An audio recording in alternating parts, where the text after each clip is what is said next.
If needlework is your passion, whether you're stitching by hand, machine, or mixing it all up, you're going to want to hear about the Mr. XStitch Contemporary Needlework Prize 2025. This prize celebrates the best in modern stitch, and it's open to creatives from all around the world, whether you're a student or an emerging artist or a seasoned professional.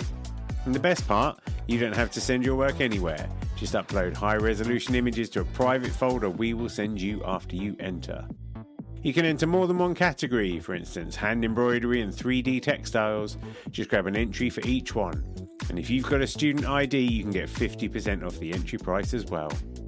The deadline for entering is 30th of June 2025, and entries are now open at xstitchmag.com/prize-entry.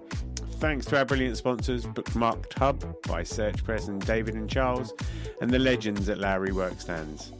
If you've got the stitch bug, this is your time. Show us what you've got. Enter the prize now. Visit xstitchmag.com/prize-entry to get your ticket today. Ruth Norbury is a Swansea-based embroidery artist whose hand-embroidered mixed media pieces explore themes including urban decay, loneliness, and post-apocalyptic settings. Ruth's journey has been an amazing one to become an artist. It's been a lifelong passion of hers, needlework. And in this second part of our conversation, as well as talking about her favourite band, her favourite book, her favourite film, we also touch on Ruth's personal insecurities about moving forward as an artist. And it's a really interesting insight into someone who, despite feeling as though she's not good enough to put the work out there, is pushing past her own boundaries. We have this conversation at a pivotal moment where Ruth actually submitted some work for a group exhibition for the first time. And it's great to talk through those feelings, the feelings of doubt that we all have when we put ourselves out there, and how Ruth is not only facing those fears head on, but moving through them slowly but surely. It's a little bit of a therapy session, but nothing too major in this episode. But it's just great to chat to Ruth, and I'm so proud that she's moving forward with this work that is clearly the work she's been put here to do. I hope you enjoy the show. If you do like the show, be sure to listen to the first part of our conversation if you haven't already. Tune in next week for a conversation with a different artist. And if you have the time to leave a review on your favourite podcasting platform, well, that would be swell. I'll see you next time. Enjoy the show. I can remember, so me and my wife moved to Cheshire the week before lockdown, March 2020. So we moved here and then we didn't really know anybody, and it was just us and the kids in the house and stuff. But one of the things I can really remember was going for a walk in the woods, and because no planes were flying, any of that sort of stuff, like the birds, I can just remember birds going absolutely nutso, just like being, and it was that feeling of like the world had fundamentally changed, and you'd hear the stories of like the canals in Venice, people seeing like fish swimming through them and all those sorts of things. And in a way, there's a beauty to be found in all that, isn't there? Because you're like, oh, we've managed to unscrew up what humans have kind of screwed up. And I guess maybe that's part of the thing that you're exploring as well.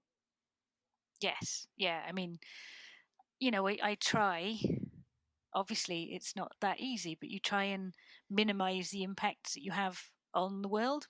Mm-hmm. So pretty much everything that I use in my work is all from a charity shop. It's all clean, I hasten to add.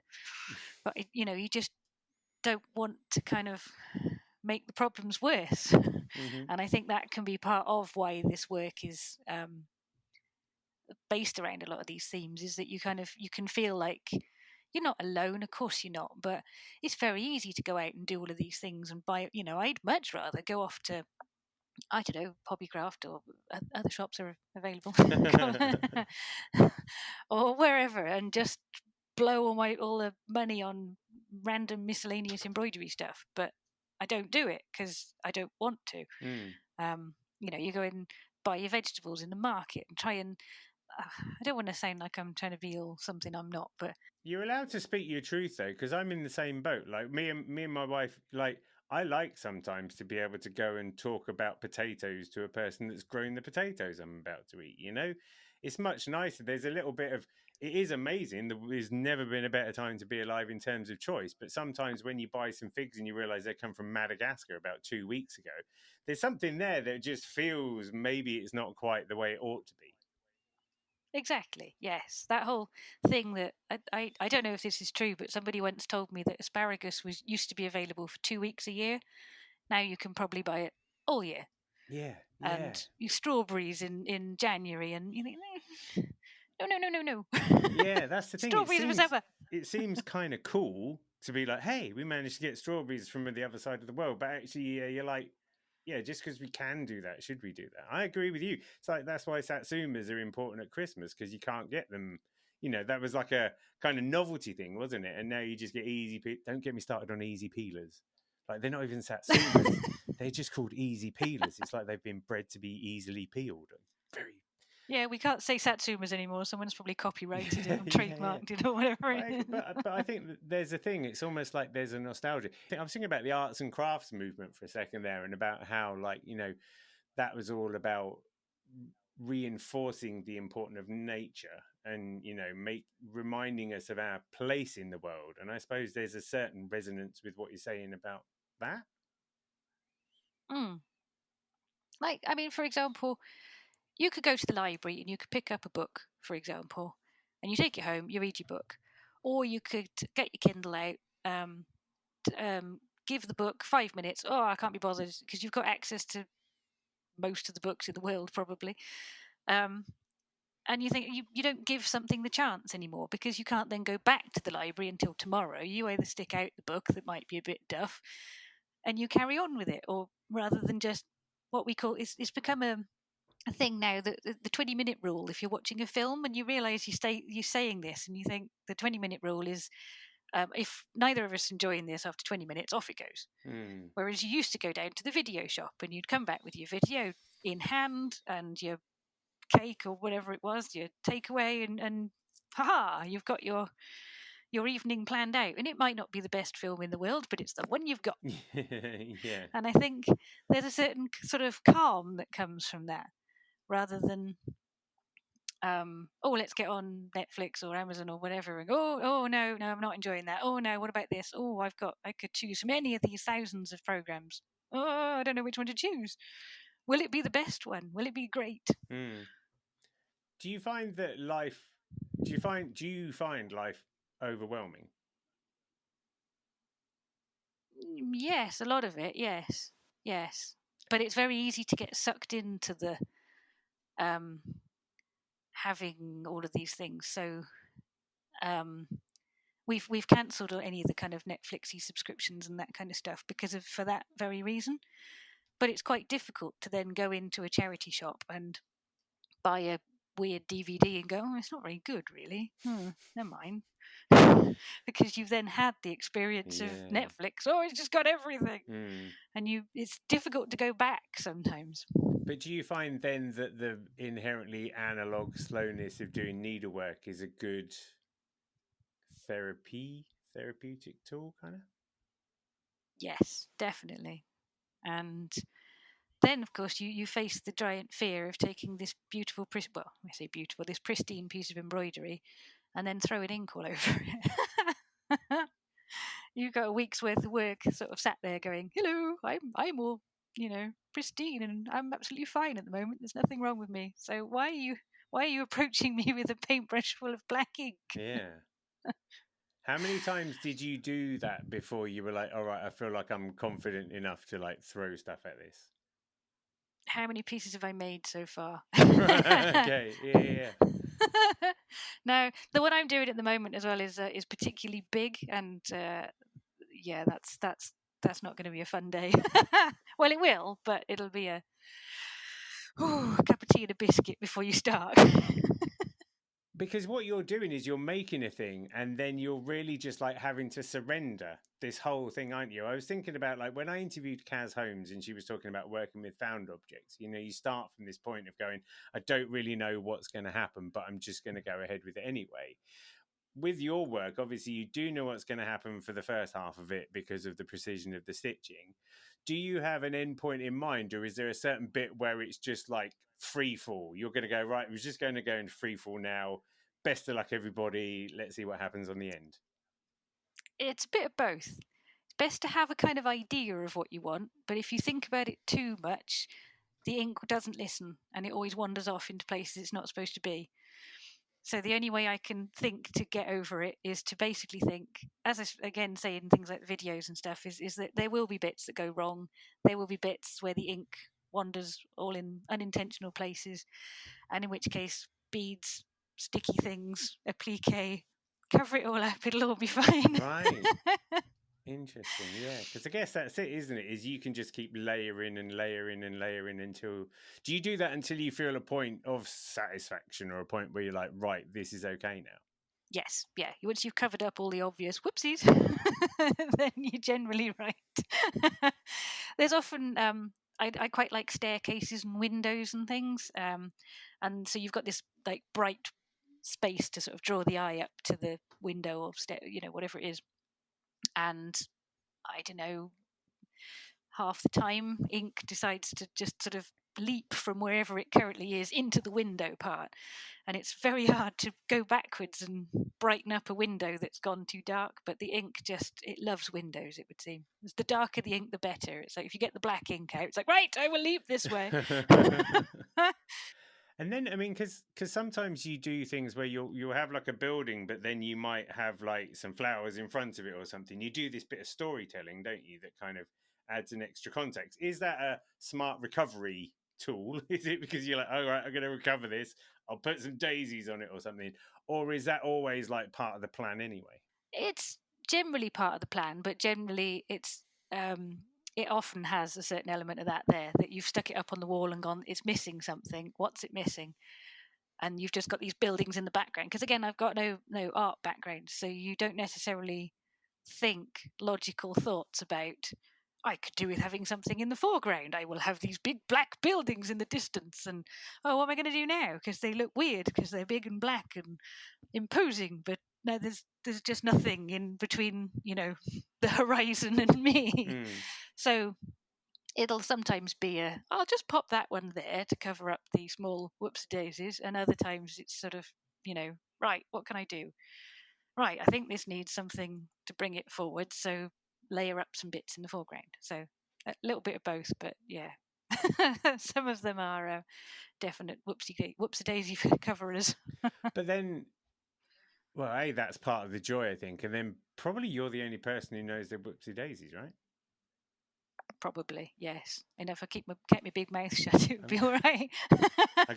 So listen, my wife, I know she doesn't listen to this podcast because she's tired enough of listening to me anyway. She's got a great habit of whenever we make dinner, particularly if we're having dinner with some guests around, that as she's putting the dinner on the table, she'll do this thing where she tells people where it's gone a little bit wrong. And I'm always like, stop doing that, because people are going to enjoy this because it's a home cooked meal. And she'd be like, I don't think there's enough salt in there. And you're like, well, now I think that as well. Thanks very much. Do you know what I mean? Do you have a habit? It feels like you've got a bit of a habit of that, of kind of going, Oh, very much so. Would you like to buy this? Oh, don't look at this bit. Oh, that's. Oh no, that's. Oh dear, no. On the frame. Oh, darling, no, I couldn't possibly. Yes. I have to. Pretty much fingers on lips and go. Would you like it? I like it. I feel like you should almost, like sometimes you'd get, I don't know, almost like this layer. You should have a cover over layer where you can go, this is Ruth's narrative. These are all the bits. And then people can peel that off and be like, look at the marvellousness that I can't see. It just comes, it's like a director's commentary, something like that on a DVD, isn't it? Do you know, I once, my mother-in-law used to run an exhibition, which she used to kindly allow me to put some embroideries in. And I was walking up behind her and I was like, gosh, she's so good at selling stuff. I wonder what it is she's selling at the moment. And she was in this huge sort of like, oh, wonderful, spiel of things. And I went up and peered and I was like, that's one of my embroideries. This is good, this is. Whereas I'd be like, here's a bird, chaffinch. Oh, is it chaffinch? Yeah. Yeah, definitely chaffinch. Yeah. It's on a stick. Do you want it? That's interesting. Is she a good storyteller? Or just, I don't know. Well, because her husband's a sculptor, so I think she spent a lot of time being good at bigging up the things that people wanted to hear. and that's not me at all. Right. And I have for example, photographing my embroidery is the thing I hate the most, and writing up the bits about it. Mm-hmm. And it should be the big sort of triumphant finish of, like, I'm going to make sure this photograph is absolutely brilliant. It's going to be the best. And the description, it's going to blow people's minds. And I generally I can't take it much further than, well, it doesn't look terrible, and that'll do as a description. And I know that's ridiculous because I put all the effort into making it look nice, and then go, slightly dodgy photo, and everyone goes, "Oh, it looks so much better in real life." I know. That's interesting, though, isn't it? Because sometimes, the naming of things and the describing things quite hard, I sometimes wonder whether you need to lean into that, and just be like, this piece is called Well Now. You know what I mean? Like, almost be going, this piece is called, look at that, would you? Look at that. And everybody else will just think it's like a cathedral that's been bombed, but you'll be like, yeah, that's what it's called. Would you ever consider writing the descriptions like before you start, or maybe before you start throwing the ink on things? Is there a bit where you could go, this is what this ought to be called, before you have to start apologizing? It's probably a good idea. Yeah. Be an interesting experiment, wouldn't it, if you wrote it down, as you start stitching, and when the ideas are clearly, because you're just in that slow stitching kind of meditative space, write them down there, and then at the end of the process see how closely that fits, considering you've thrown caution to the wind at some point. Yeah, that's probably a good idea, in fairness. Yeah. Well, I don't know. Oh no, that bit was terrible. Oh no, don't look at that. Oh, under there's an awful bit. There's a huge splodge there. That does make it sound like I have no clue what I'm doing, but it's not all covering up the boo-boos. It's not all that bad. No, that's what I mean. I think it's amazing. It's just quite interesting to see. There's almost like this. I don't know what it is, and I don't want to sound like I'm speaking out of turn, but it's almost like you refusing to believe that this piece of work is kind of amazing. Like some people would, some people talk about amazing chaos or whatever, and you're like, you're not letting yourself do that. Oh no, I'm terrible at that. Yes, there's an exhibition in Swansea every year from of local artists, and it's quite a big thing in the Glenvivian Gallery. It's quite a big deal, and I've never plucked up the courage to do it until this year, and I've been sewing for 22 years, living almost in Swansea that entire time. Well, living in Swansea for almost that time, rather than almost in Swansea. Almost living. Yes, I live near Swansea, sort of. And this year was the first time I did it. And as soon as I walked in there, I nearly threw up on the desk with my work. Handed it over, and she said, "Oh, just take it in with the others." And I walked in, and I was like, "Oh, what have you done? These people are going to think you're such an idiot." Because now I can't see past see what I was saying before about my own mind getting in the way. It is just there. It's like a little monster on my desk that goes, "You're rubbish," all the time. Yeah. Which is ridiculous, because I mean that's just sort of like my ego, but kind of the other way around, like telling you that you're, yeah. Anyway. No. Right. So I don't know if I've said this before, but there's a guy called Seth Godin. He wrote a book called The Icarus Deception, which is this idea that, like, the story of Icarus is, you fly too close to the sun, you're going to fall apart. It's all going to go pear-shaped. And he says that's a deception. And part of his principle is when your ego is telling you that you're failing and that you've never been such a big disaster because of what you're about to do, that's the point when you're growing the most, because that's why those voices are there and why they're shouting at you. So that's huge to go and do like when I first did stitching. This photo, I think somewhere I did some cross stitches that were based on like song lyrics, and they were super basic. This was like 2006, something like that. And I remember sticking them on the wall of a little exhibition that was in my town, and then pretty much hiding in a corner of the opposite side of the hallway, just waiting for people to shit themselves laughing so much at them, And we've all been there, and it's all part of the process. But the thing is now you've done it and you didn't throw up. So it's like the next time around, you'll want to throw up marginally less. But I bet, I mean, yay! Did you? Yeah, right. Go for throwing ups. Go me! So then, I mean, how do you feel about the feedback that you get with your work then? honestly, that people are kind of just being nice to me. You've got to be nice to me because I'm here, kind of thing. No.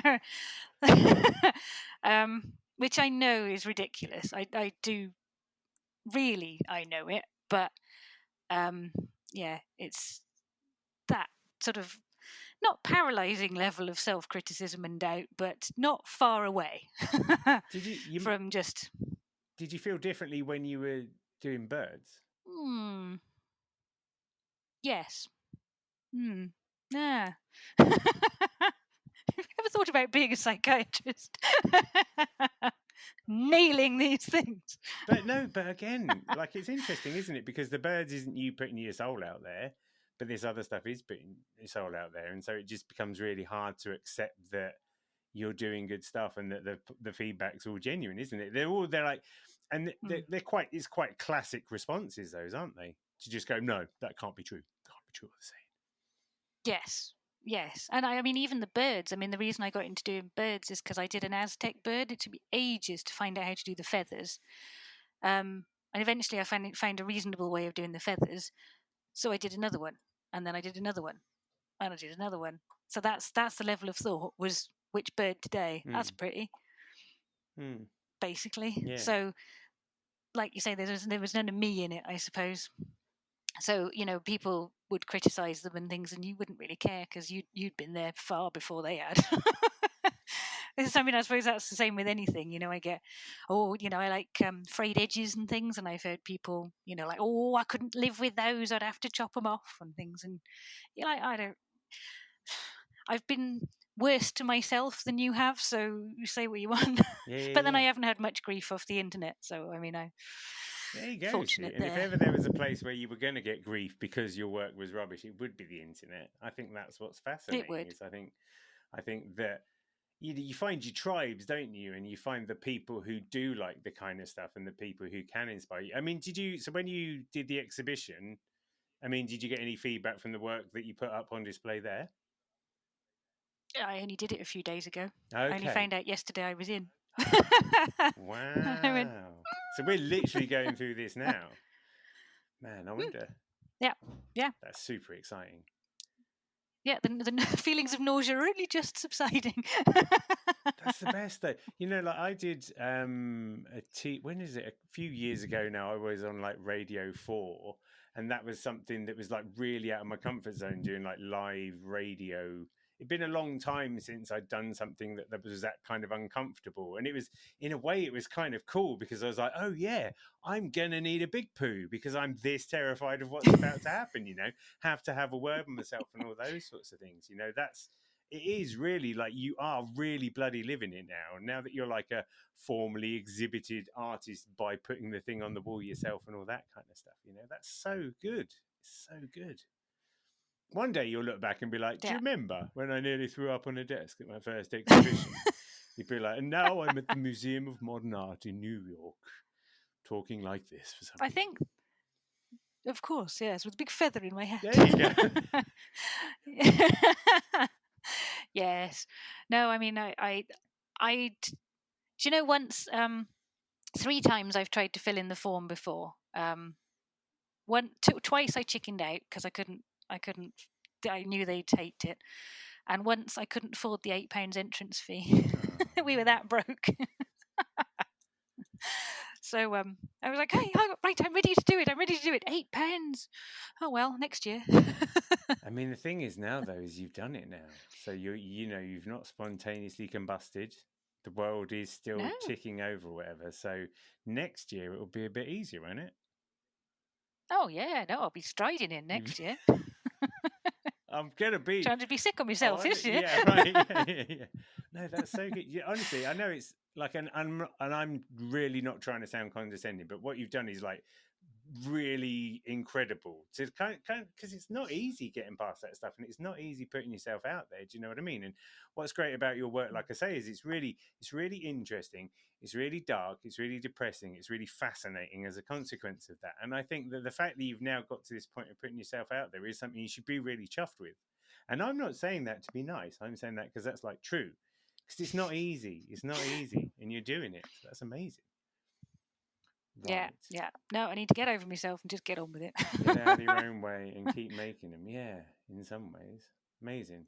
Right. Exactly. Let's take a breather and go on to some nice, easy topics, shall we? I feel like... Because that was good. I'm really... Yeah, that was amazing. Right. Okay. Easy questions. Are you ready?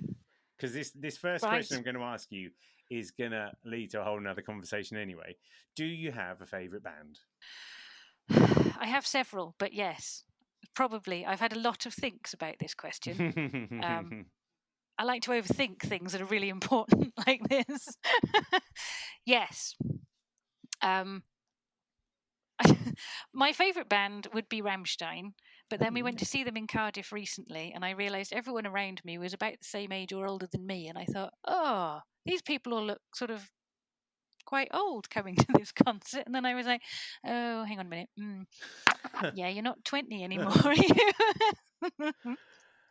They put it in the Millennium. Is it the Millennium Stadium? It is now, or whatever it's called, the big rugby stadium in Cardiff. And there were so many flames from the stage that many people, because it's right in the centre of Cardiff, many people rang up saying that the stadium was on fire. It wasn't. It was just Rammstein doing their thing. God, I didn't realise they were still going. That's impressive. Because I used to be into like Guns N' Roses and stuff when I was a teenager. So never quite Rammstein, but definitely that kind of territory. But it's nice to know that they're still around. Yes. Yeah, 61 and still performing. And he's got his own band now as well, Till Lindemann, the singer, under his own name, but it's basically Rammstein with a different name. Because, it's fair to say you've got quite an aggressive musical taste, isn't it? Yes. It's not the most aggressive, but it is pretty aggressive, yes. It's pretty up there. Because in a way, I'm glad as well. I can't believe you've chosen a band I've actually heard of, because at first I was like, Leah, I just don't know enough about metal. She's going to come out with something like Drainpipe Angst, and I'm going to be like, oh, yeah, Drainpipe Angst. Yeah, well, I mean, I've got others for you if you want, but you've probably heard, well, no, some of which you'll have heard of, some of which you haven't. Go on. The Nine Inch Nails. I mean, most of my music sort of developed in sort of, I guess, roughly off at university, I suppose. But then more recently, Combi Christ, Icebreaker, excuse my German terrible pronunciation, Decreps, that kind of thing. They're all basically similar things. A lot of them are kind of musical for metal. They're not the really, really aggressive, discordant stuff, but I still enjoy that too. But they're not my favourite bands. And you listen to that stuff when you're working, don't you? Yeah, and sometimes it occurs to me that I'm merrily stitching thousands and thousands of stem stitches all next to each other, listening to this really like music. And that, so I mean, is that the thing? Do you listen to the same music throughout a piece? Does the music change when because it's almost like you have got these two phases in your working practice, haven't you? You've got the stitching, you've got the chaos. Do you listen to the same music throughout? Do you think like, right, now I'm in the chaos zone, I need a bit of, I don't know, smooth jazz? No, oddly, when it comes to chaos, it needs something proper meaty. It needs a good bit of aggression. That kind of bellowing along in the shower kind of tune. And then you kind of get all hyped up and ready and you're like, yes, I can do this. Sort of like a pep talk. When the actual stitch, sometimes I'll watch things as well, but it's generally stuff about bad things that have happened. So it's not exactly like it's infused with cheery as I'm making them. It's all about. I like that. Right, excellent. Okay, so do you have a favourite book? I do, but it's another cheery tome. It's called Chernobyl: The History of a Tragedy by some. It's got a Russian name, and this is not going to be pretty, and I'm very sorry to them. Serhii Plotsky, something like that, but probably nothing like that. Did you watch? Yes, so hence my phase of nuclear disaster pieces. Did you watch the Chernobyl TV show? Yes. And did you feel like that was pretty accurate based on what you know? It seemed to be a lot of good crossovers. Yeah, well, good. Terrible word to use in that circumstance, but you know what I mean. It did seem to be, but I wasn't exactly there with the book and the notebook and ticking facts off on the list. But I thought it was. I was trying to ignore it. Yeah, I thought it was a great TV show. I didn't, because it's one of those things. It was a thing that happened that then kind of becomes a bit mythical, doesn't it? And I'm aware that like modern nuclear technology is actually pretty decent, but everyone still thinks we're going to just Chernobyl every single time, don't they? They just think it's all going to go a bit pear-shaped. Yeah. But then Fukushima was supposed to not go bang, wasn't it? And that did. That's true. Kind of. That's true. Yeah. I mean, do you read a lot of books? Are you much of a reader? I feel like that would fit in with your ethos. I go through phases of it. Yes, I go through phases of kind of doing crafty things in the evening, and then I'll read some things in the evening, and then I get like a terrible computer game and just be obsessive about that for a little while, and they'll be like, "No, stop it!" And then, yeah. So I try and do things that are a bit more less screen orientated, but it's like I say, you go through phases of stop, don't be a bad girl. Have you played The Last of Us? No, but James has. My husband has. He plays a lot of video games. Yeah. Yes. I feel like that's your landscape. There's a lot of that kind of stuff, isn't there? I've not even seen the TV show. I'm not sure I'm quite ready for that because I'm a bit of a big girl's blouse. So it's supposed to be a bit scary, isn't it? I'm not like... It was good, yeah. Yeah, no, it was good. I think I probably will get to it, but as I say, I'll probably more likely watch Bluey than that. Yeah, I guess you don't get much opportunity for that kind of thing. Not at the moment. That's a bit controversial. Children, this is a sort of death demon. You might like it. Just talk about it as show and tell. What was the last good film? Do you have a favourite film? I do, and it's a film that makes me cry like a girl. It's a really strange thing. It's Into the Wild, and it's about a chap who just pushes off into the middle of nowhere and with no money, no nothing, and just does his thing. Chris McCandless. Yeah. And it's, I think I get torn basically between I know that I couldn't do it yet, but my soul, I think my inside somewhere wants to just push off into the middle of nowhere and grow my own vegetables and live, stick 2 fingers up to the world and disappear. But I'm not quite ready for that yet. We keep trying. We move house every now and again and try and move off into the middle of nowhere, and then we miss things and come back. That's what the boat was all about. Yeah, really, I was going to say, you lived on a narrowboat, and I mean, in many ways, that's a pretty stripped back way of living. Yeah, no, definitely, and that happened because our next door neighbour, who was younger than us, was happily leading his normal life one day, and he just dropped dead down the stairs. And that was kind of like, right, well, if we're going to do something, perhaps we should do it now. So we did, but we again weren't quite ready. It's got a lovely combination of out in the middle of nowhere, but then you can sail off and be right in the middle of Birmingham. But it doesn't necessarily travel all of the nicest parts of a city, should we say? Yeah. And they tell you, for example, when you move on to a boat, and this is not, I'm not saying this is the same for everybody because it had lots and lots of lovely things about it, but they tell you to put a terrible lock on your canal boat because at least when you get broken into, they won't do much damage. That's positive. And somebody we were talking to had their generator stolen while they were using it, that kind of thing. But there's lots of lovely aspects to it. There's quite a sort of nice community, sort of slightly anti-authoritarian vibe to it. I probably shouldn't say this, but there's a guy who travels around making his own homebrew, and he sells you a milk bottle of whatever on earth it is, and I don't think he's entirely paying all the tax, shall we say, on the alcohol in question. What's great about the homebrew is not only does it get you drunk, but it'll bring your paintwork up a treat if you scrub the outside. Absolutely. Yes, your vision deteriorates dramatically, but other than that, yeah, you're talking to your spirit guide, so you don't really mind. It all works out. Exactly.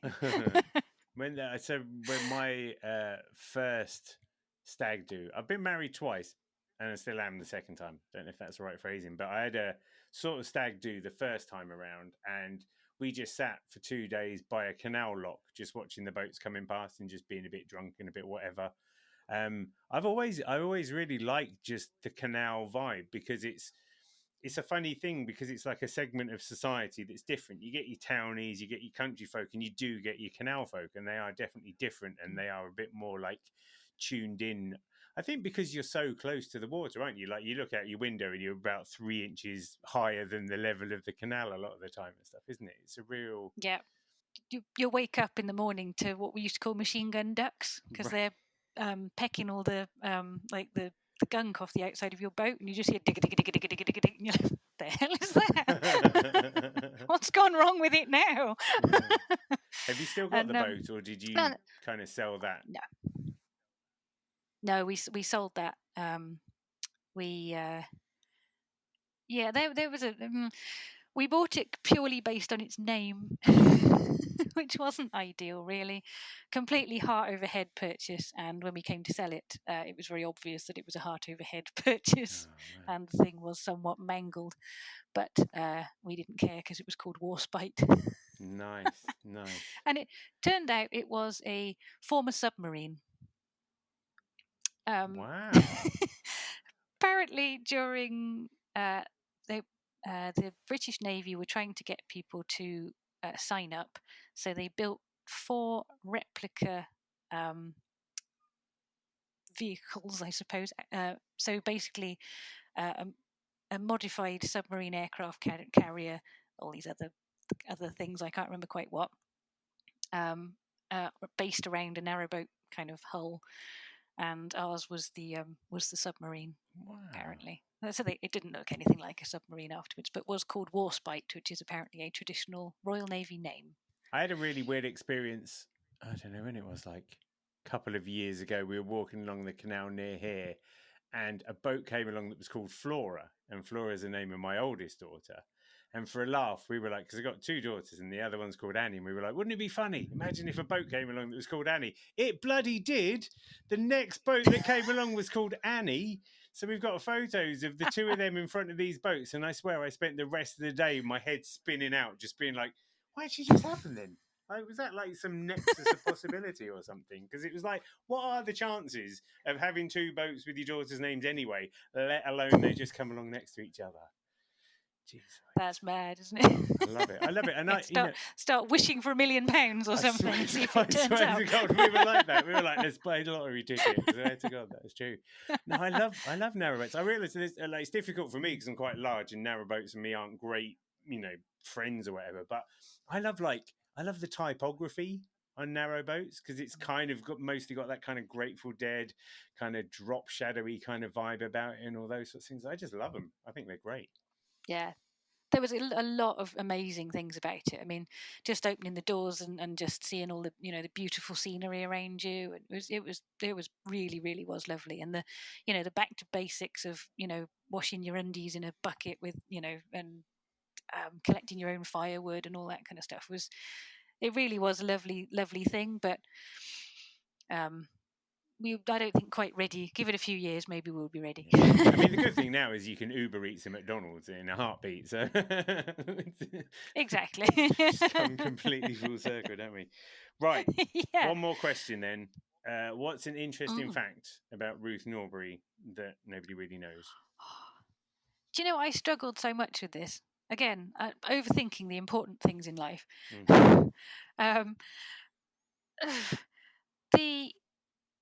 The only things I could come up with was I've just got a brown belt in karate, which I was very excited about. Being particularly quiet and shy as an individual, and shouting in a room full of people, which you have to do quite a lot, or performing almost on your own, really not in my comfort zone at all. So that was reasonable. The only other thing I can think of is that I am currently in the process of writing some of my own music with an electric recorder and my own guitar work. But that's not really very interesting. I can't think. People just know stuff about me. No, sorry, that is very interesting. I'll challenge you. So you're making your own music. That's cool. Is the music? Yes. Is there any connection between the music and your art, or are they very different? It probably is ultimately. Yes. It's generally very cheerfully themed. Somebody said to me, "Oh, why didn't you make something about like the sea or something? You live in Swansea; it's right by the sea." And I'm like, sirens, they kill people. Yeah, that'll do. I'll make it about sirens. She goes there. And then you sort of hear yourself and you think, I'm an odd fish. No. That's your art. That's your art. I love it. I feel like if we spin forward, if we have a conversation in 2034, you'd have written this opera that goes along with these like 15-foot high pieces of work that you've made, where the blood splatters are real. No, not necessarily real, but no, I love that. And you do karate. I'd love to do that. That would be something that would be epic, but I'd never have the balls to do it. Is to have like an old abandoned church and have a huge like exhibition in there. I think that would be amazing.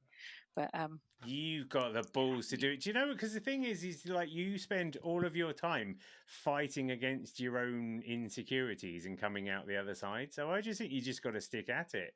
It might start off with like a small altar on the side of a tiny building or something, or maybe you'll just do it in a phone box that's disused in the first place. You know, start with small decay and work your way up to the grand scale. Yeah. Only a little bit of smelling of wee in the phone box. Yeah. Maybe like an old shoe box that's in a puddle, and you're like, well, I'll put a bit of needlework in there first. And then when you've not thrown up on yourself over that one, then you can move on to the next thing. No, honestly, like you're exactly that. You're a lot greater than you give yourself credit for. And I think the fact that you're still doing it and the fact you're putting yourself out there is a testament to your resilience. Well, you're very kind. I think there's this twisted bit of me that wants to continue with it, even when my brain's going, "Oh, not very good at this." Yeah, exactly. Welcome to the daily battle of my mind. There you go. That's the artist. That's the War of Art, I think, is what you get. Have you read The War of Art? Is it The War of Art? No. Yeah, go and get it by Stephen Pressbury, I want to say. I'm pretty sure that entirely sums up the conflict that you're going through. Because it's all about that. It's just about like the artistic way and the battles that you have to fight with yourself to get there. Because you're fighting those battles, and now you've got a brown belt in karate. So those battles days are numbered.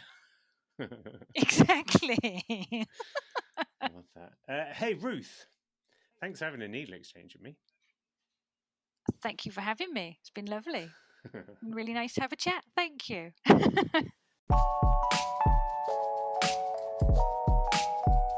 Thanks for joining me on another Needle Exchange. I hope you enjoyed the show. I'd love to hear from you, so feel free to email hello@needle.exchange, that's NEEDL.exchange, with any thoughts, comments or feedback. And if you want to keep up with all the news, sign up to the Needle Exchange mailing list at bit.ly/needle exchange. See you next time.